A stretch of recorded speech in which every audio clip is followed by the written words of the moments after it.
Welcome, everybody. It's John McDonnell. I'm co-hosting tonight's meeting and chairing the first, third, and then Karen Reissmann's taking over.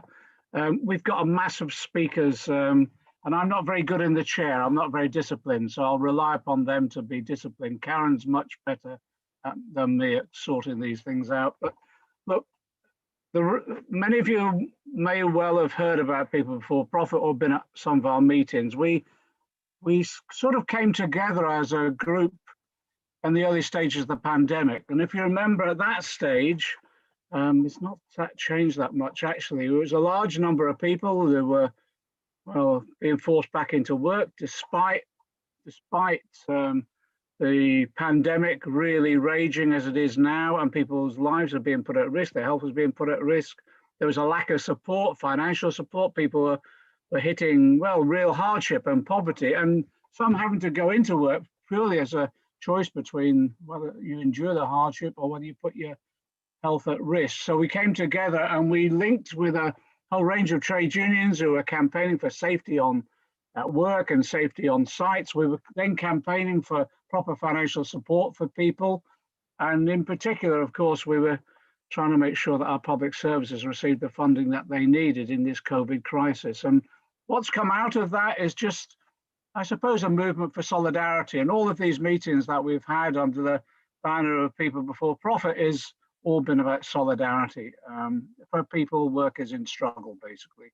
And tonight's meeting, we have a whole range of speakers for a whole range of different struggles, but also we've always combined the meetings, talking about individual struggles, with people who can give us analysis of the situation we're in and the economic problems that we face. So before I introduce the first speaker, I just want to give one shout out for a group of workers in my constituency at Heathrow Airport. I've been on the picket lines today.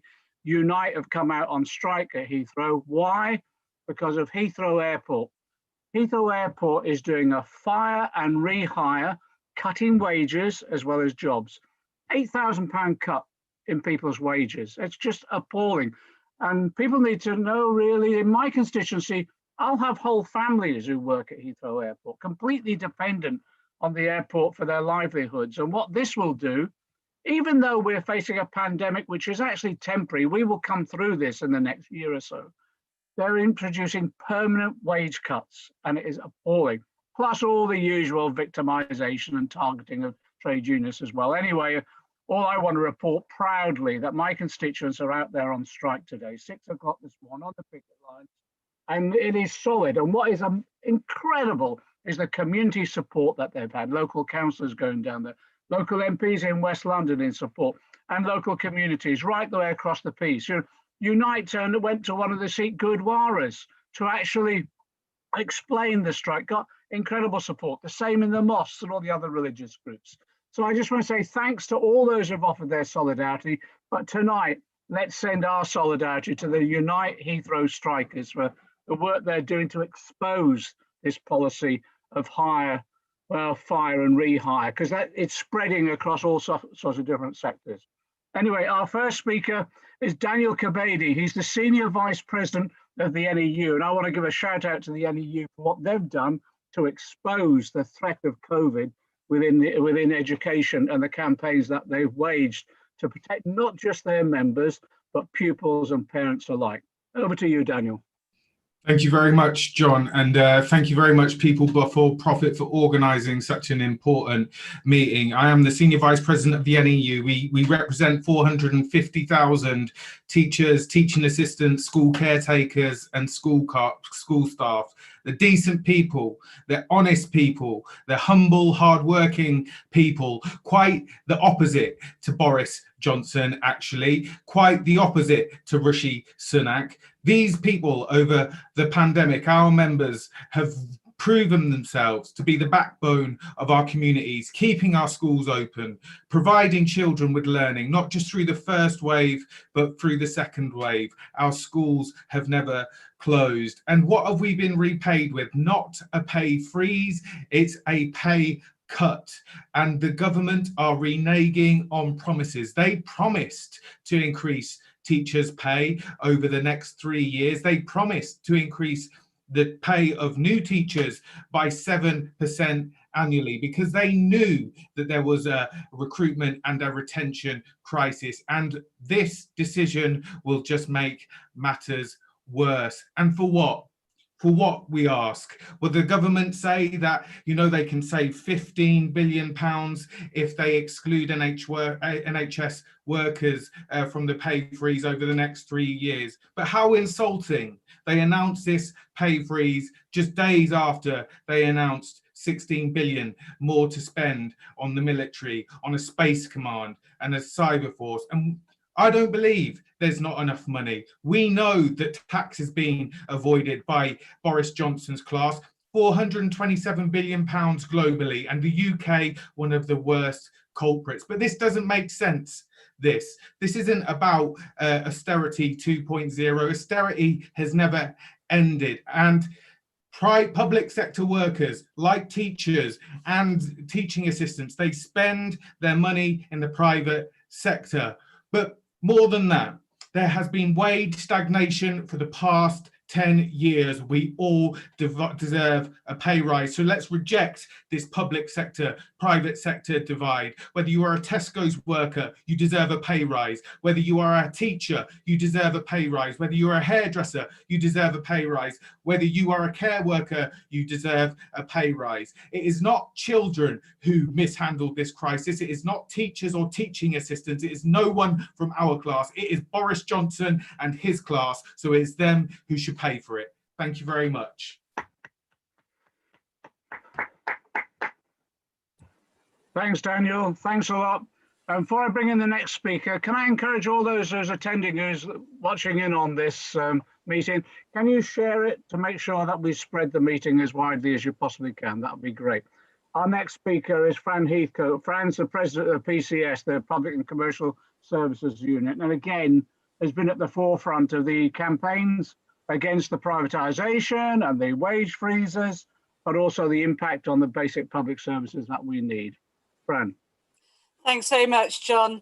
The Tories are attacking PCS members on a number of fronts: the pay freeze, the tax on pensions, redundancies, job cuts and office closures, pitting outsourced workers against civil servants and trying to deliver services on the cheap without a care for our workers in terms of their health and safety throughout the pandemic or paying them enough to get by. So when Rishi Sunak announced last week that there'd be no return to austerity, it felt hollow, as our members are pretty familiar with what austerity looks like.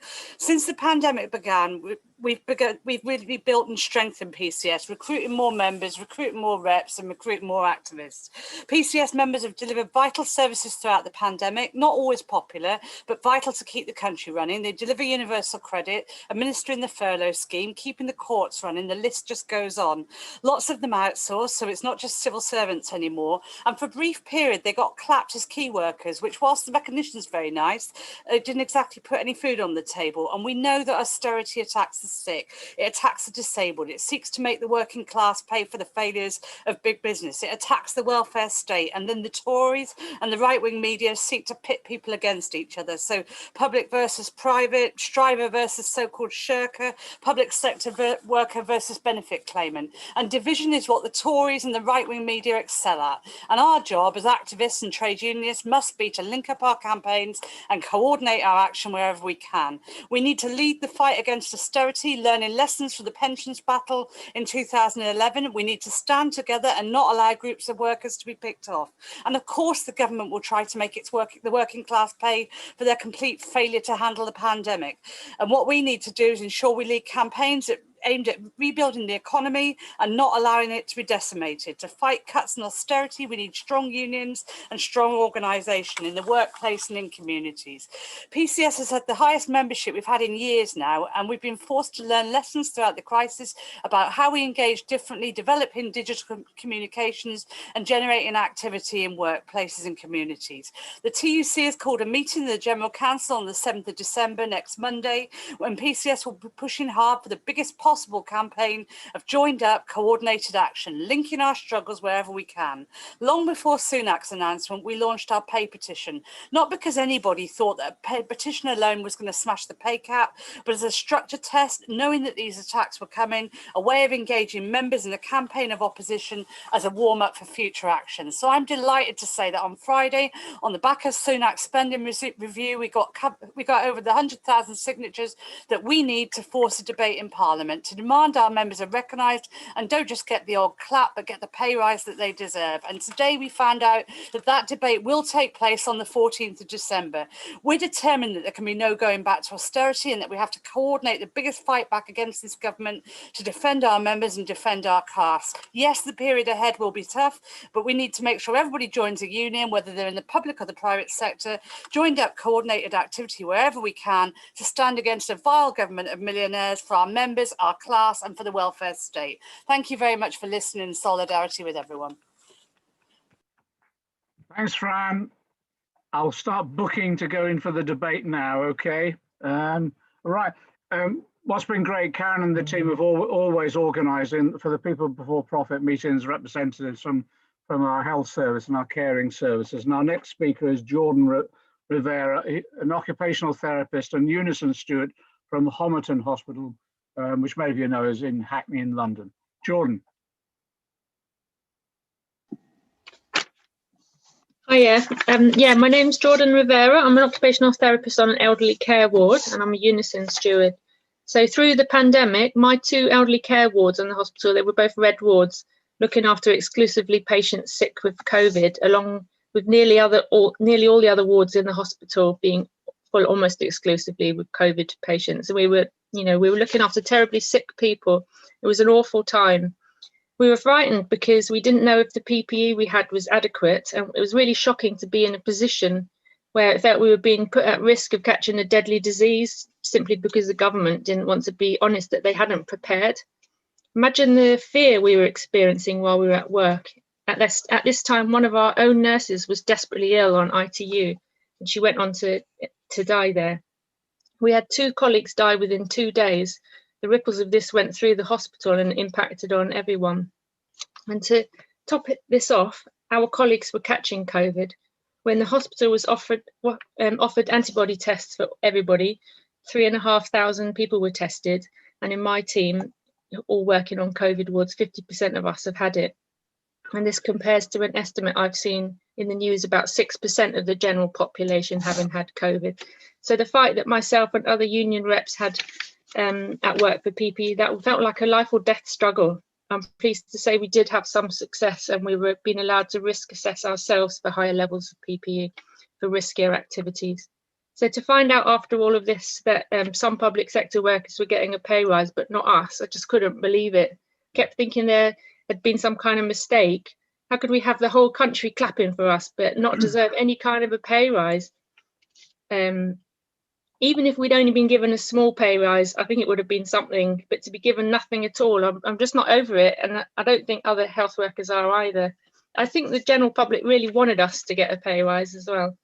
So this was made even worse by hearing that MPs were giving themselves a pay rise. Oh, right. So, yeah, MPs haven't been near a single patient. They weren't the ones going to work in fear of their lives. The NHS needs its staff. I'm really proud of the NHS. I'm proud of what we achieve and how hard we work and the people we look after. But in the end, NHS workers are only human beings. The value of our pay has dropped by 20% over the last 10 years. That's the reason there's massive vacancies in the NHS, particularly in nursing, and that's a really hard job. So there's about 40,000 vacancies in nursing at the moment, and 50,000 amongst other professions. We would have had a bursary in the past, but now we don't get that. How can the NHS keep going like that? A good pay rise would really help with recruitment and retention, and it would be a message to us that we're valued and that our hard work has been recognised. I'm tired of having to work overtime to make ends meet, and it's no wonder that people are leaving the NHS.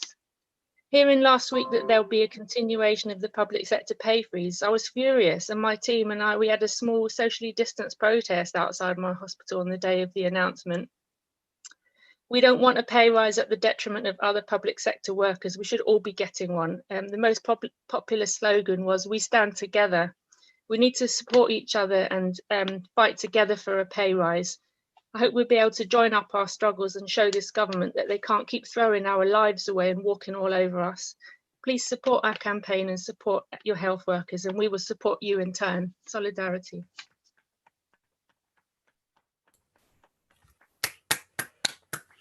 That's brilliant, Jordan. Thanks very much. And yeah, absolutely. Brilliant, Jordan. Thanks to John for chairing the first half. I think it's me taking over now. And I think you're absolutely right. I think as health workers, we are absolutely exhausted, right? We have nothing this year, and just because they think they're going to exclude us from an absolute pay freeze and give us a couple of percent, that we're going to be separated off and be bought off by that is absolutely outrageous. We stand with every single public sector worker in the fight for proper pay, but we also stand with the private sector, who are also entitled to a pay rise. The shop workers, the bus drivers, the taxi drivers, the people who really make a difference in the world that we live in. And I think it's important that we all stand together and we don't let ourselves be divided. Our next speaker, I know really well, Jackie Applebee. She's a doctor from London and she's chair of Doctors in Unite. And I think she's done some fantastic work over the last 9 months over raising the whole question of safety and the fight to expose the complete mess that this government have made of the pandemic and the consequent deaths that have arisen that are completely unnecessary as a result of that. So great pleasure in inviting Jackie to speak next. Thank you, Karen, and thanks everyone, and thanks for having me. Okay, so COVID-19 is a new virus and we're learning things about it all the time. And at first we were told that it was spread by droplets, which dropped to a surface quickly. And the initial safety guidance to wash our hands and socially distance and wipe shared surfaces was developed on this basis. We were categorically told that coughing and sneezing didn't generate fine aerosols, only droplets, and PPE was distributed to workers accordingly with tragic consequences. So bus and taxi drivers disproportionately died, and cleaners in hospital were more likely to become infected and die than health workers working with COVID patients on intensive care units. And it should have been clear much, much earlier that COVID is spread by aerosols, which can be produced simply by breathing and which do not drop quickly to the floor, but they can remain suspended in the air for hours. So on the 17th of March, 61 people attended a choir practice in the US. They sang for 2.5 hours. One person was symptomatic for COVID. 32 choristers caught it and will have spread it to their contacts. 2 people died. Outside, the virus is dissipated quickly by air currents, but inside it's a different matter. There's a very good El País article with infographics which show this, and I'll put the link in the chat. Good ventilation with proper exchange of internal and external air can help reduce transmission, as does wearing a face covering and social distancing. And it's welcome that yesterday the TUC warned that food processing factories could become super spreaders of COVID-19 in the run-up to Christmas, and demanded that ministers update the guidance. But government unfailingly put profit before the people, and they and their business cronies won't spend a penny on workers' safety unless we force them to. So we need action, not just words from our trade unions. We all want an end to this pandemic, but there's no magic bullet. All the hype around vaccines, which have not even been approved yet, distracts from the fact that this second lockdown has been squandered. The Tories should have learned from other countries, and instead of throwing billions at their friends in Serco, Citel and Deloitte to run the shockingly bad and national test and trace system, they should have been investing to rebuild local public health teams and to develop proper community-driven test, trace, isolate and support. Other countries have done this. Taiwan has 24 million people and has only 7 deaths from COVID, whereas we have had 603 deaths today alone. In the UK, the low paid, most of whom can't work from home, and many of whom are from high-risk BAME communities, have to choose between disease and destitution because there is not enough financial support to self-isolate. This allows COVID to spread disproportionately amongst those who are already at most risk. So we must work together to build a huge movement of resistance. We can't have 4 more years of this Tory government. People are paying with their lives for the Tories' callous indifference. Thank you. That's brilliant. Thanks very much, Jackie. And I suppose when I listen to it, there's a bit of me that thinks somehow we've got used to the fact that there's a pandemic and they seem to present it as something inevitable that there's nothing they can do about. But when you hear about countries like Taiwan, where people haven't died because they've done the right things, you think, why did they have to choose the market and Serco and Citel and pay people £6,000 a day to be consultants on a system that still doesn't work 9 months later? We have lockdown after lockdown, and then they don't put right the reason why we needed those lockdowns in the first place. It's an absolute disgrace, and there are thousands of bereaved people who didn't need to be bereaved, and it is a disgrace. So thank you very much.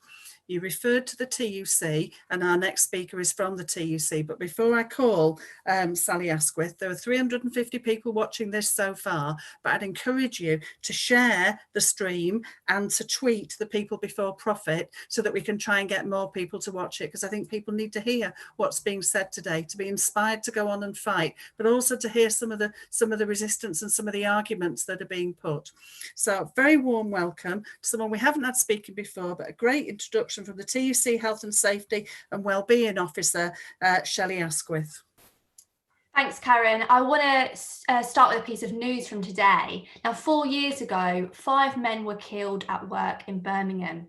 They were crushed to death when an unsecured wall and hundreds of tons of metal fell on them at a recycling plant. The single biggest loss of life in what is one of the most dangerous jobs.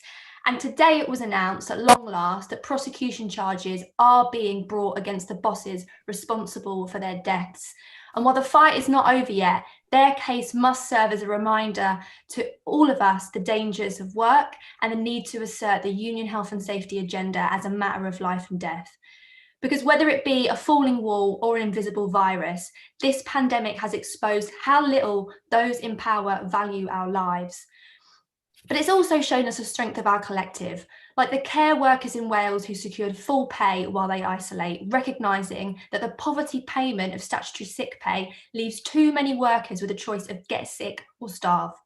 Or like the bus workers in London who secured safety measures after the negligence of TfL led to dozens of avoidable deaths. And like the scientists at Oxford University who are making the vaccine and who demanded that if Prince William is allowed to wear a face mask when he visits their labs, so should they. These workers all have one thing in common.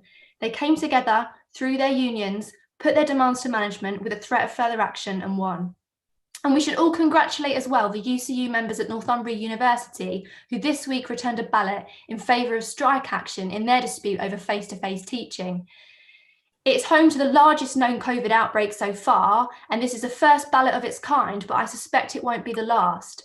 Next week, PCS members in the Bayes government department responsible for the COVID secure guidance will return their own strike ballot, demanding the ability for vulnerable workers to shield. And many more union branches have used their power to cite Section 44 and walk off the job immediately in the face of urgent danger. This is the response we need to push back against the drive to send people into unsafe work by a government prioritising the driving up of profits over the driving down of infections.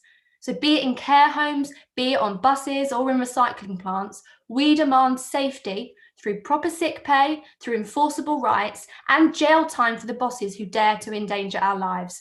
Thank you for inviting me tonight, comrades. I look forward to working with you in the months to come. Solidarity.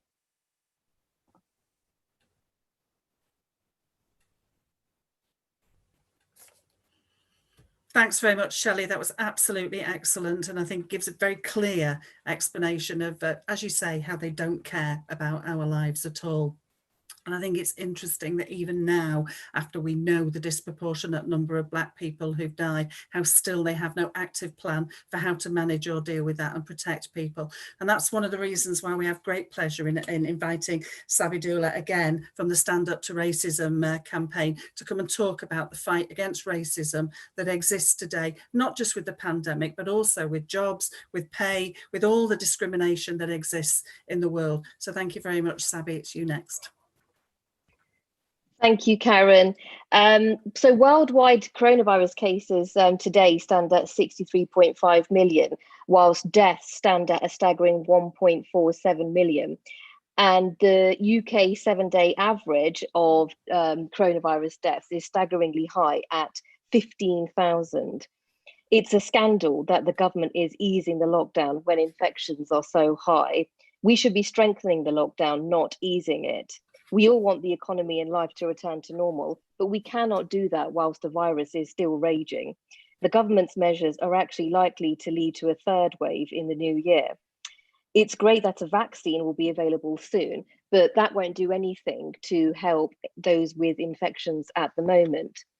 And instead of taking proper measures, the government is shamefully whipping up racism towards refugees to scapegoat and distract from their COVID failures and the devastating economic impact that has entailed.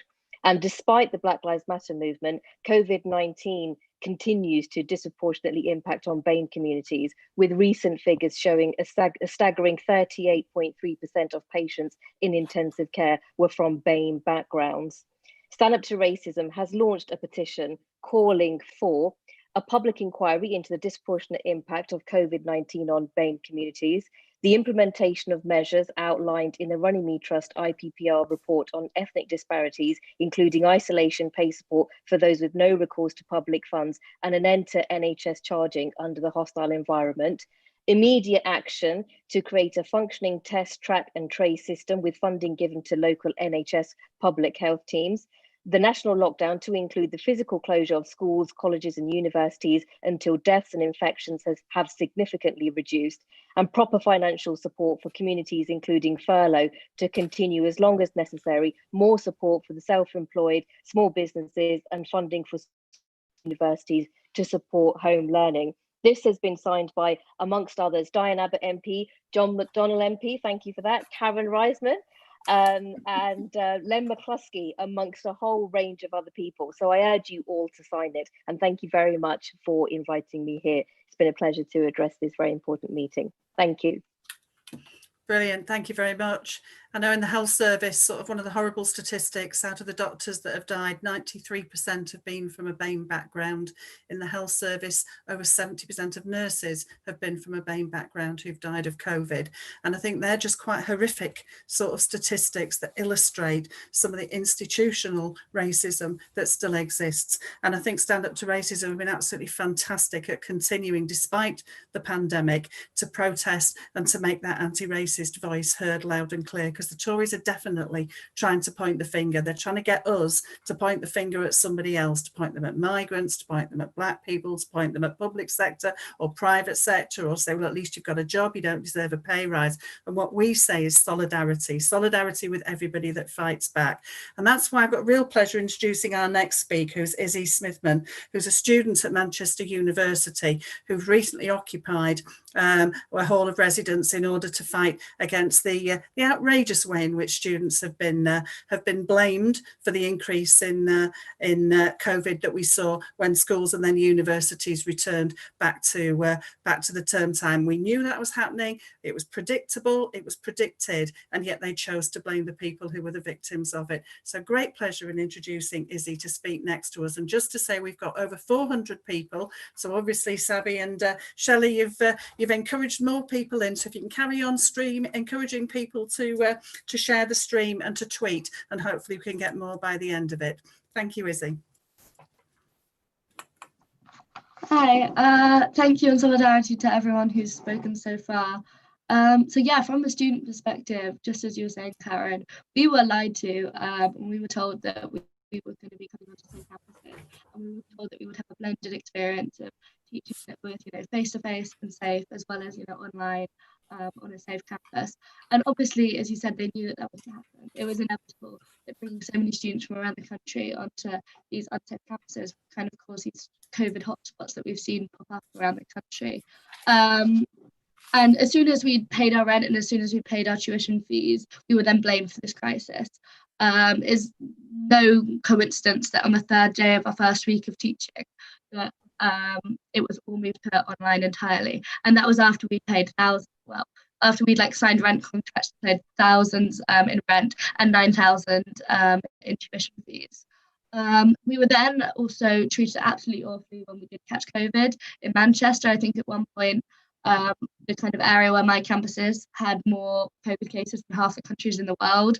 And there was no support, there was no food boxes.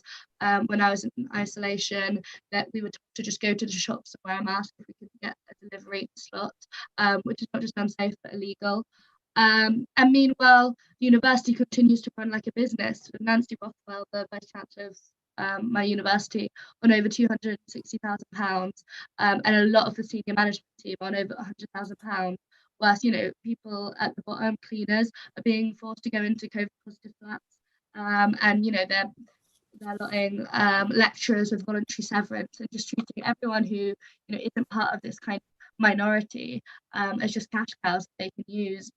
I think the A-level protests over the summer kind of showed a lot of people my age that, you know, we could fight back. Like, they tried to treat us like numbers in a system, kind of give us our grades based on our postcode and stuff. But, you know, we did fight back. And I think that's what happened again when we came to uni. There was so much anger on campus. And when our university put fences around our halls of residence, that really kind of sparked up a lot of, rage amongst students. So the rent strike here went really successful. We ended up occupying a building on campus as the university continuously refused to speak to us. And yeah, we won a 30% rent reduction, which is the highest rent reduction from any rent strike in UK student history so far. And hopefully, I think it'll be bigger than Manchester, and hopefully lots of other universities around the country and lots of other students are going to rent strike in January and refuse to kind of just pay for, you know, be the cash cows and pay for the university to treat them like that. So yeah, solidarity to staff at our universities and universities across the country, and solidarity to other students and everyone else. That's brilliant, Izzy. Thanks very much. It's so great to hear, particularly with that massive victory. A 30% reduction in rent is absolutely incredible. Well done to you all. And I think that the People Before Profit movement has always been about trying to put a coherent alternative and a set of demands to what the government are proposing. But it's also about encouraging people to take action in order to win those demands, and then making sure that we guarantee solidarity to those people. And thank you to all those who offered solidarity to the students when they were in the occupation, because I think it makes a massive difference to keep people going. One of the things we want, because we've got a whole set of strikers going to speak soon to you who are on strike and taking action at the moment, is to send messages of support for them, but also to invite people to your union branch meetings, to invite Izzy or one of the students, to invite people from strikes, to invite Stand Up to Racism, because I think by doing that we generate some of the solidarity that then inspires people to take in action themselves, but also allows us to win. So thank you very much, Izzy. That was fantastic.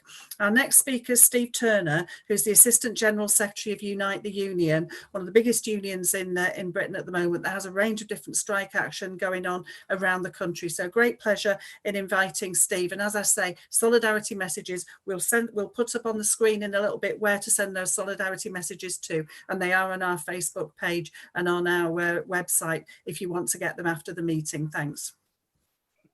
Brilliant. Thanks very much for that introduction, Karen. And can I start just by thanking everybody actually that's on this call, the 400 or so that are joining us, all of those that arranged it. Everybody's doing their bit, not just to defend those millions of people that have worked throughout this pandemic, of course, to make sure that they can work as safely as possible. But for those that aren't in work, whether they're students in university accommodation, like the fantastic Izzy, the inspirational action that's been taken there, of course, or people that can't work or have been furloughed that need safety in their communities.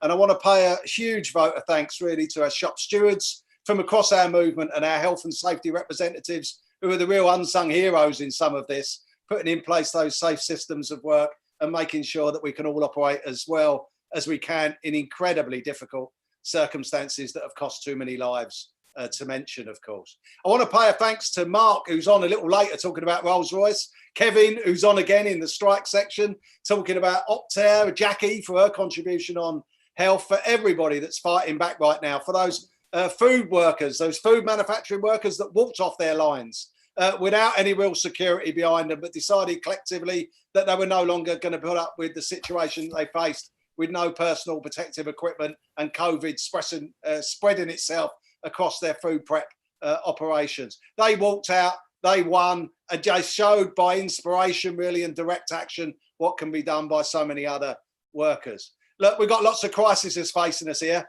We've got COVID, of course, that's the immediacy. We've got post-Brexit trade talks at the end of this year. That'll be a disaster. We've got the climate emergency that people aren't talking about right now, perhaps because there are other more immediate issues surrounding us with COVID. We've got growing nationalisation and this nationalist rise of the right wing across our communities. And of course, surrounding all of that, we've got a grossly inadequate, failing government that's putting millions of people onto the unemployment queues, that are tackling our class and our communities in a way that we haven't seen for decades. And of course, leading an economic and political failure that will lead us all down one path, and only one path, of course, which is them realising their opportunity from a crisis, because there are always opportunities from a crisis. And for them, it's about further austerity, further privatisation, attacks on trade unions, collective bargaining, everything that we stand for, that mirror image of solidarity that we express across our movement that helps working class communities to stand up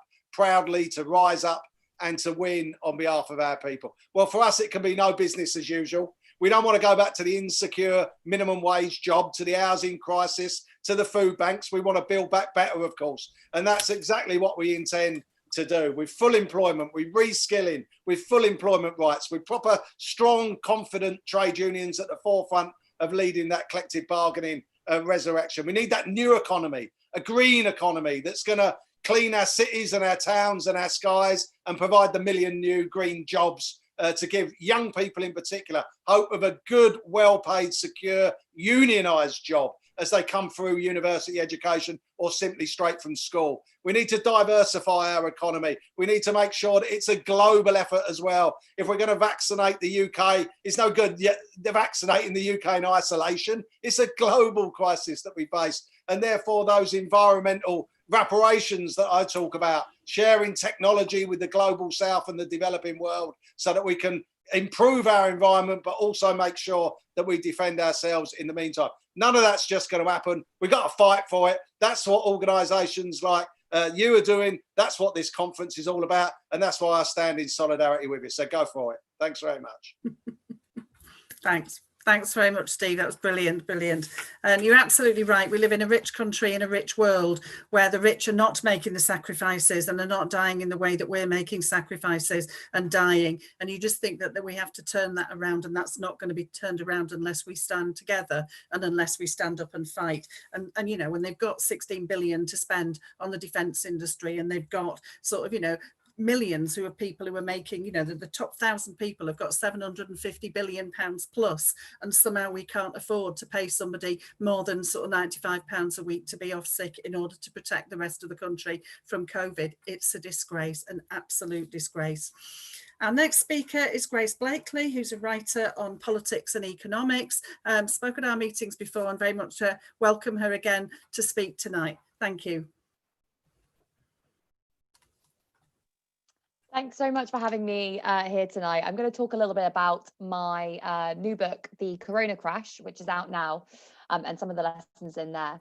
So I think one of the big problems that we're facing now in terms of the current conjuncture is that the left is struggling somewhat because we've developed a critique of austerity as an economic project.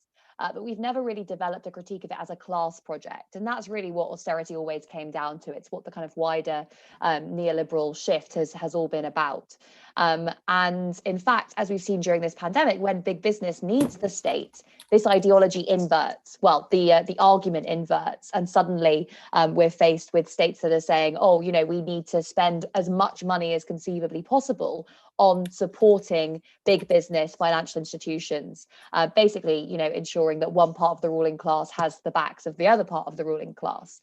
And, you know, we end up in this situation where the IMF is now admitting that we need more spending. One of the kind of archetypal neoliberal institutions is saying states need to be out there spending much more to get the economy going again. What is interesting, I think, about the kind of conjuncture that we're in now, where we have all these calls for more state spending by different members of the ruling class, is that it exposes something that perhaps we weren't as conscious of when we've spoken about neoliberalism in recent years, because there's been this kind of belief that neoliberalism is about the shrinking of the state, when in fact it's about the reorientation of the state away from supporting the interests of one group and towards supporting the interests of another. So away from supporting the interests interests of labour and towards supporting the interests of capital, from people who live off wealth to people who live off work to people who live off wealth. And you've seen this today. You know, whenever there's a crisis, big business, financial institutions, they all come to rely on the state. You saw it in the financial crisis, and we're seeing it again today. I think what's been so interesting about the pandemic is it's just really demonstrated to us the hierarchy that exists within a capitalist society and that exists within the minds of our politicians. Because, you know, what has been the way in which intervention has been coordinated? Well, first, immediately, the Bank of England says, right, there's going to be, you know, almost unlimited support for the financial sector. Then again, the Bank of England says, right, we're going to be making sure that big businesses are able to kind of continue to repay their loans. There'll be support for them as well. Then there was support for mortgage holders who were given a break on their mortgages. After that, there were small businesses who were given some loans and some grants. Then finally, after a lot of pressure from our unions, there was some support for workers in the form of the furlough scheme. And then just look at who was left out. So there's already that hierarchy, and you know, it was months before there was really any certainty. It was weeks, sorry, before there was any certainty for workers as to what they would be getting out of this settlement. But look at who was left out. You know, large parts of precarious workers, of self-employed workers, those in the private rented sector. We're potentially facing a huge evictions crisis when the kind of ban on evictions comes to an end. And obviously those who are reliant on universal credit, who've had this kind of, you know, miserly increase, but who I'm being told to stop now, but who obviously have been excluded from much of the gains of growth in recent years. So, you know, I think this really brings to bear the fact that what we are facing is a coordinated project of the ruling class, and that requires resistance from the working classes. And I'm going to stop there. Thank you very much, Karen. Sorry, I was reading from another page, so I couldn't see you with the sign. No problem at all.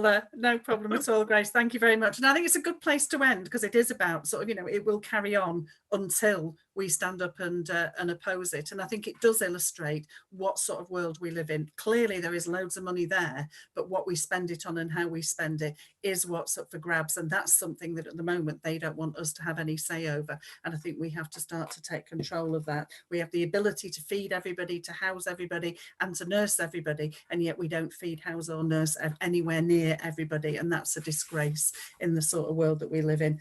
There will be another meeting of People Before Profit in January, mid-January, where hopefully we'll open up the meeting as a contributory meeting where people will be able to speak. So far we've mainly done meetings with speakers, but there will be one of those. So thank you very much. I'm going to hand over the chair now back to John McDonnell for the last half of the meeting. So thanks very much. It's been great so far, and keep streaming and keep twittering. #People Before Profit. Thank you. Thanks, Karen. And Grace, thanks, Grace. Look, get Grace's book. Look, in 4 minutes, she's just an analysis of what we know as disaster capitalism at the moment. But get the book. It is brilliant. And again, Grace has become an expert in terms of the development of the argument about the financialisation of our economy when others weren't. And I think it's made a major contribution. Right, our final list of speakers. Steve Turner's already made reference to our next speaker, and it's Mark Porter. Mark's the convener of Unite at Rolls-Royce Barnoldswick, or those who know the area, Barlick. And they're the workers fighting to save those 350 jobs from being moved overseas to Singapore. And they've run a fantastic campaign, but this is a brutal company destroying not just these jobs, but seeking to destroy a whole community. Over to you, Mark. Yeah, thanks, John. Thanks everybody for the time. As John said, we're currently on strike to try and protect our jobs, the birthplace of the jet engine. Grace talked about the support that big businesses had in the form of loans during this crisis. Well, I can tell you in the last 6 months, Rolls-Royce has also had significant support from the coronavirus loans and various other schemes that the government have put in place to the tune of £2.7 billion. I'm going to come on to what other support they've had in a second, but just to put some of this into context, in 2000, Rolls-Royce employed 43,700 people in the UK.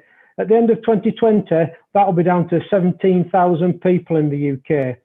In the last 15 years, in addition to the 2.7 billion that support they've had from government, They've had £4 billion in tax breaks, grants, loans, funding, launch aid, and various other instruments that the government have lent them.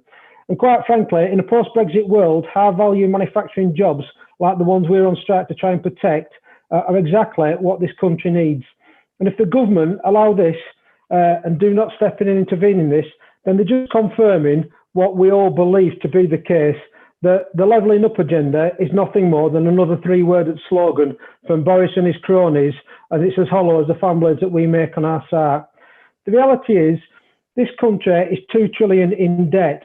A lot of that debt has been added during this crisis, and it's going to have to be repaid at some point, and it's going to have to be repaid by the workers, by the taxpayers. And that debt has been contributed by corporations and companies like Rolls-Royce, and it's our time they stood up to their social and corporate responsibility and kept UK taxpayers to allow us to help pay back that debt. Today, this is our struggle, but rest assured, tomorrow, this could be yours. And if we don't win this battle, then quite frankly, if Rolls-Royce can get away with it, then every other company in this country can get away with it. I know time's tight, so I'll leave it at that. 1 minute early, there you go. Bish, bash, bosh.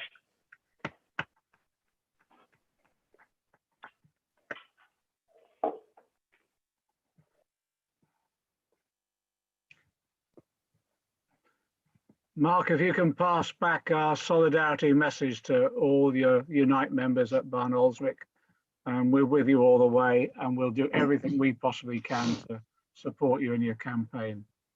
And thanks for your contribution tonight. Our next speaker is Paul Almond. Paul is from We Are With You, and it's a Unison rep, and these are workers who have been on strike to get the same terms and conditions as NHS workers. Paul, over to you. Thank you, John. So I'm a Unison rep in Wigan, and I am an alcohol and drug worker. And myself and my colleagues originally worked for the NHS, and we were proud to work for the NHS. We were a victim, I guess, of outsourcing of Health and Social Care Act 2012. Our service got put out to tender, taken over by a charity. They used to be called Inaction. They didn't have very much money to pay their staff, but they managed to find 140,000 to rebrand to call themselves We Are With You, or as we prefer to refer to them as We Won't Pay You. They gave us a written commitment that they would honour future NHS pay awards, and they did do well. So there was a 1% pay increase. 2018, when the NHS got a 3-year award of 6.5%, they told us they weren't going to pay us, despite the written commitment. So we were a small group of 30 staff. We were in Unison, but our employer didn't recognise any union. So we tried to object with all grievance procedures and so on.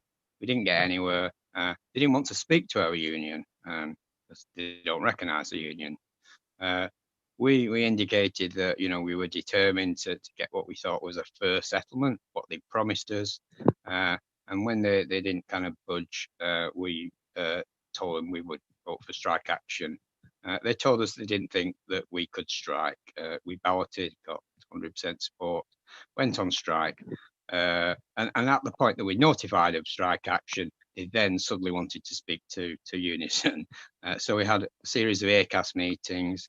I'll always remember the first thing that one of the exec directors said was, "We can't afford to pay you. And if we could afford to, we wouldn't do. We'd probably use that money for further staff." So we've been on strike for on and off for over a year, total of 26 days action. We finally kind of won our dispute. We didn't get agenda for change, but we got a pay offer that was a no detriment pay offer that our members have recently voted to accept. So I guess really what I want to tell you is that, you know, we can fight employers. You know, we can make them back down. We can make them do things that they said they definitely wouldn't do. And this comes about from support from all the unions, from MPs, from a whole host of supporters across the country. The solidarity was what kept us going. 30 staff against this organisation, a London-centric organisation with 1,600 staff, with like 40 staff at the top end of the tier who are paid over 60,000 a year, telling us that we were kind of overpaid, that compared to their staff, it was unfair. So solidarity was the key. That is what got us to kind of push our employer to treat us with respect, to pay us a fair wage for a decent, for a difficult job that we do well. So solidarity to everybody. Keep fighting for your pay, keep fighting for your jobs. People will come from across the country to support you. Solidarity. Thank you. Paul, thanks for all you've done, and thanks for that. I tell you, we're proud of you for what you've done and the determination over that long period of time. But it has inspired others. So just if you can pass on back to your members, your colleagues, just how proud of you we are. Our next speaker is Clayton Clive from RMT Manchester South Branch. He's the branch secretary. He's speaking about the dispute with Alston on the West Coast Service, another battle that's been going on. Clayton.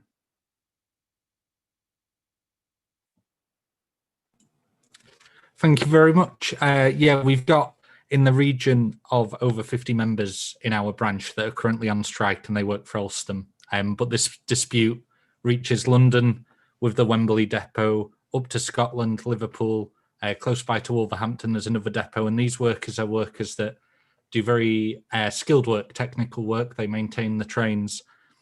And they've been doing this throughout the pandemic. They are almost forgotten key workers. The trains just seem to appear in the station, and they run. Not much consideration is put in, or thought is put into who looks after those trains at night. And these are the workers that do that. They do the heavy engineering work at Longsight and these other places maintaining these trains.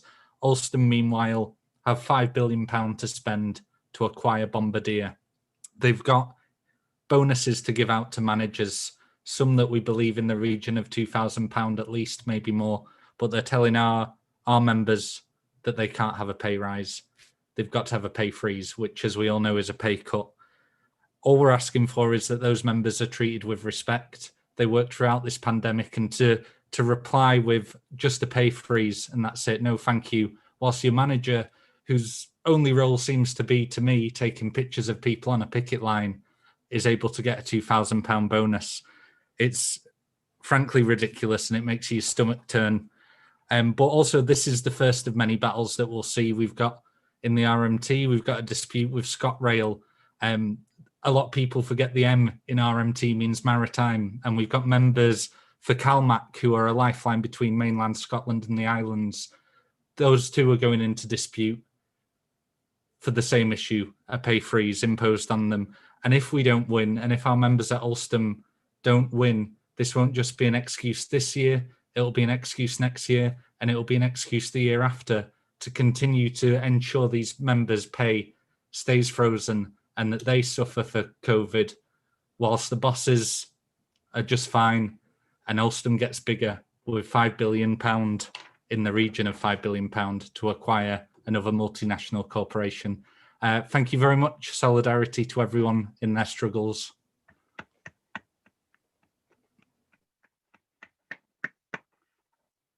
Thanks, Clayton. I've come from an RMT Bakerloo line branch on London Transport this afternoon. And again, what the government's trying to do there is starve London Transport of resources and try and force through again wage freezes and wage cuts and job cuts. And RMT are standing firm. And as you know, in terms of the RMT mobilisation, it's been superb throughout. Thanks for that, Clayton. And again, pass back to your members our solidarity. Right, our final speaker is Mark Abel. Mark's the chair of the Brighton UCU branch. Workers have had their first day of, they're having their first day of strike tomorrow to fight cuts in IT. Mark, over to you. Thanks very much, and thanks for inviting me.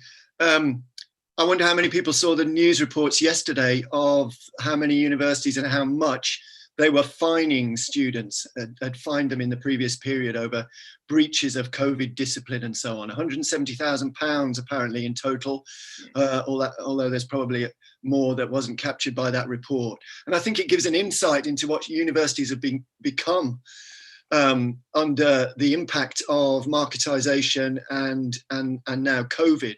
Since when did it become okay to treat students in this way? Izzy's given us a bit of an insight into it from her perspective, but clearly it became okay when the market began to dictate that students are cash cows, as she put it, and that they were to be milked for their rent and for their student fees, even though they weren't getting a proper student experience this year.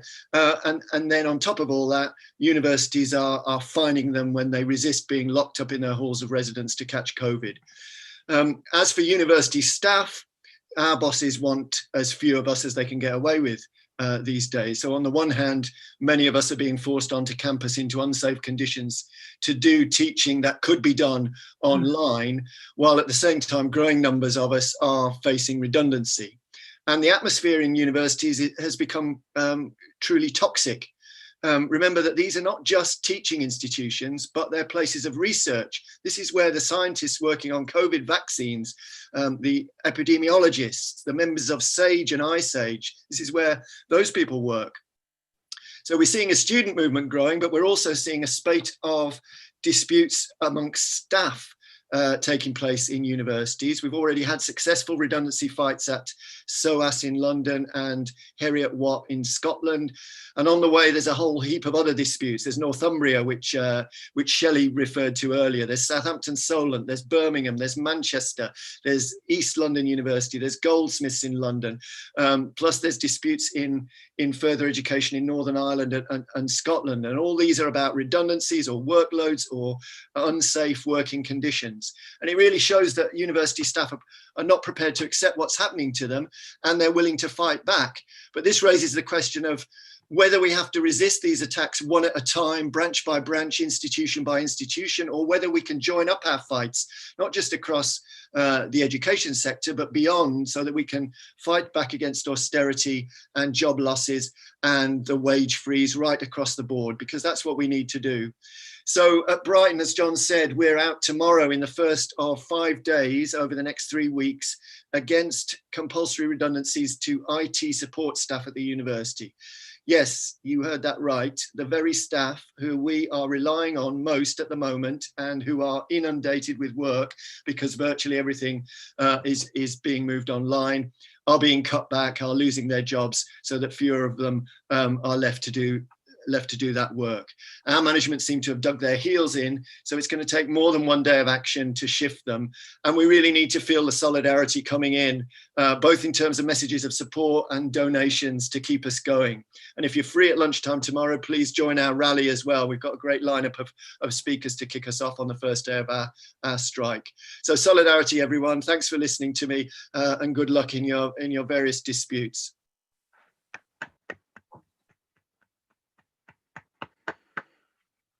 Thanks, Mark, for that.